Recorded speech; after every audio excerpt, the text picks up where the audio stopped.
The Adventures of Pinocchio by Carlo Collodi, Chapter 6. In the theater, great excitement reigned. Fire Eater, this was really his name, was very ugly, but he was far from being as bad as he looked.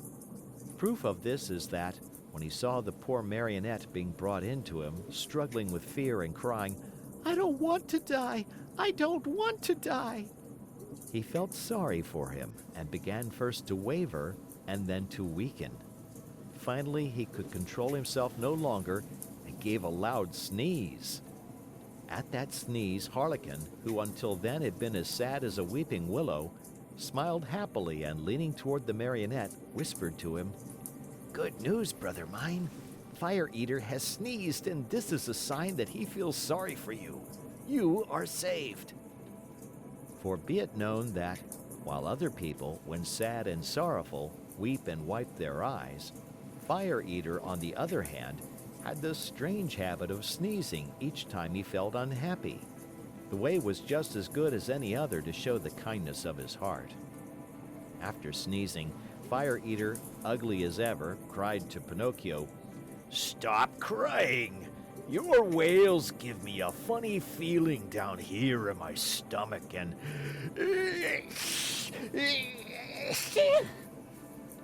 Two loud sneezes finished his speech. "God bless you," said Pinocchio. "Thanks. Are your father and mother still living?" demanded Fire Eater. "My father, yes. My mother I have never known." "Your poor father would suffer terribly if I were to use you as firewood. Poor old man. I feel sorry for him."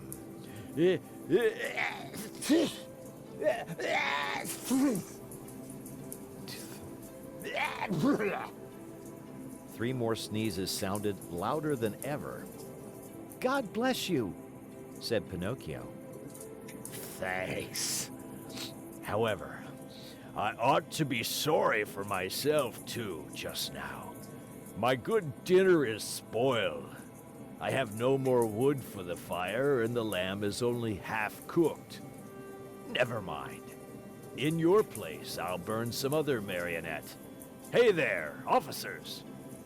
At the call, two wooden officers appeared, long and thin as a yard of rope, with queer hats on their heads and swords in their hands. Fire Eater yelled at them in a hoarse voice, "Take Harlequin, tie him, and throw him on the fire. I want my lamb well done." Think how poor Harlequin felt. He was so scared that his legs doubled up under him and he fell to the floor. Pinocchio, at that heartbreaking sight, threw himself at the feet of Fire Eater and, weeping bitterly, asked in a pitiful voice which could scarcely be heard, "Have pity, I beg of you, Signore." "There are no signori here." "Have pity, kind sir." "There are no sirs here." "Have pity, your excellency."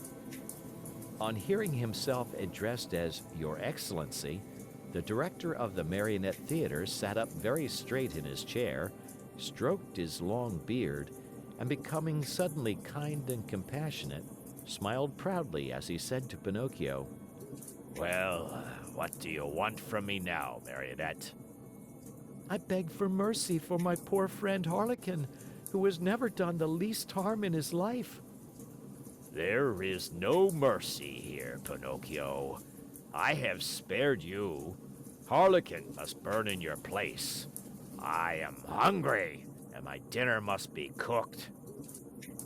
"In that case," said Pinocchio proudly as he stood up and flung away his cap of dough, "in that case, my duty is clear. Come, officers, tie me up and throw me on those flames. No, it is not fair for poor Harlequin, the best friend that I have in the world, to die in my place." These brave words, said in a piercing voice, made all the other marionettes cry. Even the officers, who were made of wood also, cried like two babies. Fire Eater at first remained hard and cold as a piece of ice. But then, little by little, he softened and began to sneeze. And after 4 or 5 sneezes, he opened wide his arms and said to Pinocchio, "You are a brave boy. Come to my arms and kiss me." Pinocchio ran to him, and scurrying like a squirrel up the long black beard, he gave Fire Eater a loving kiss on the tip of his nose. "Has pardon been granted to me?" asked poor Harlequin with a voice that was hardly a breath.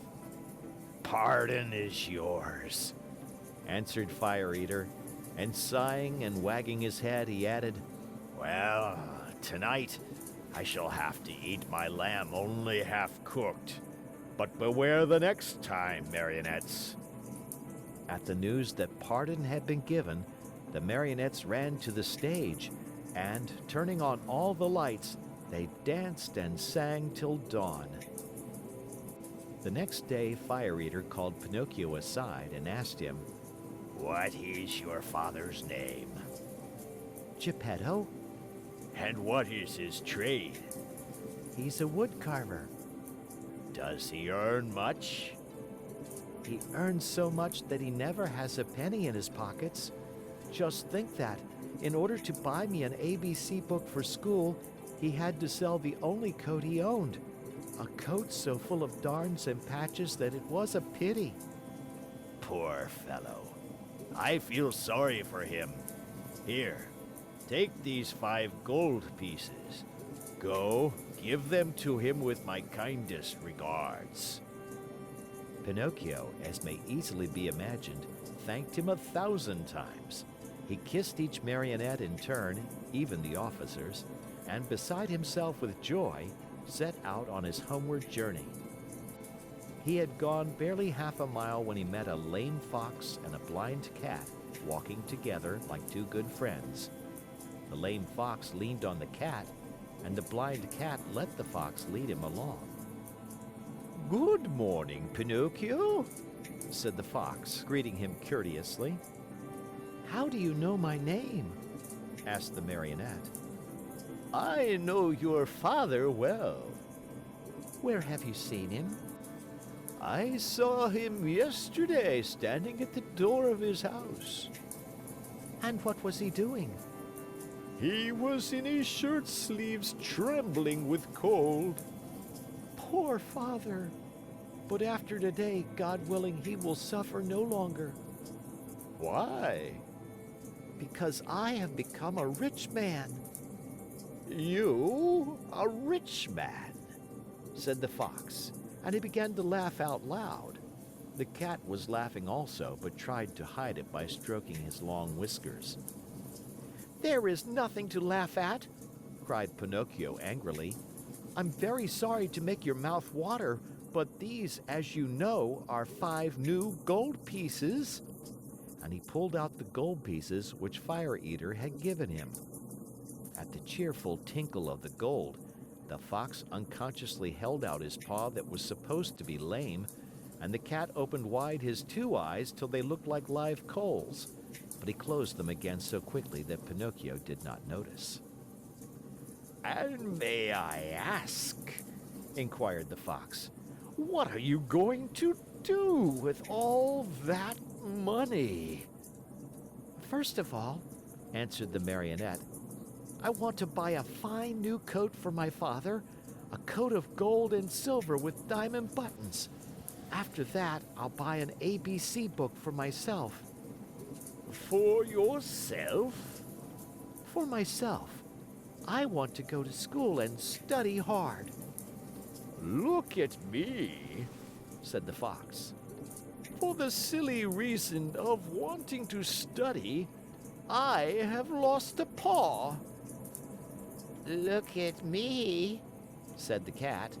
"For the same foolish reason, I have lost the sight of both eyes." At that moment, a blackbird, perched on the fence along the road, called out sharp and clear, "Pinocchio, do not listen to bad advice. If you do, you'll be sorry." Poor little blackbird. If he had only kept his words to himself. In the twinkling of an eyelid, the cat leaped on him, and ate him, feathers and all. After eating the bird, he cleaned his whiskers, closed his eyes, and became blind once more. "Poor Blackbird," said Pinocchio to the cat. "Why did you kill him?" "I killed him to teach him a lesson. He talks too much. Next time he will keep his words to himself." By this time, the three companions had walked a long distance. Suddenly, the fox stopped in his tracks and, turning to the marionette, said to him, "Do you want to double your gold pieces?" "What do you mean?" "Do you want 100, 1,000, 2,000 gold pieces for your miserable 5? "Yes, but how?" "The way is very easy. Instead of returning home, come with us." "And where will you take me?" "To the city of Simple Simons." Pinocchio thought a while and then said firmly, "No, I don't want to go. Home is near, and I'm going where Father is waiting for me. How unhappy he must be that I have not yet returned. I have been a bad son, and the talking cricket was right when he said that a disobedient boy cannot be happy in this world. I have learned this at my own expense, even last night in the theater, when Fire Eater, brrr, the shivers run up and down my back at the mere thought of it." "Well then," said the fox, "if you really want to go home, go ahead, but you'll be sorry." "You'll be sorry?" repeated the cat. "Think well, Pinocchio. You are turning your back on Dame Fortune." "On Dame Fortune," repeated the cat. "Tomorrow your 5 gold pieces will be 2,000. 2,000, repeated the cat. "But how can they possibly become so many?" asked Pinocchio wonderingly. "I'll explain," said the fox. "You must know that just outside the city of Simple Simons, there is a blessed field called the Field of Wonders. In this field, you dig a hole, and in the hole, you bury a gold piece. After covering up the hole with earth, you water it well, sprinkle a bit of salt on it, and go to bed. During the night, the gold piece sprouts, grows, blossoms, and next morning you find a beautiful tree that is loaded with gold pieces. So that if I were to bury my 5 gold pieces," said Pinocchio with growing wonder, "next morning I should find how many?" "It is very simple to figure out," answered the fox. "Why, you can figure it on your fingers. Granted that each piece gives you 500, multiply 500 by 5. Next morning you will find 2,500 new sparkling gold pieces." "Fine, fine!" cried Pinocchio, dancing about with joy. "And as soon as I have them, I shall keep 2,000 for myself, and the other 500 I'll give to you two." "A gift for us?" cried the fox, pretending to be insulted.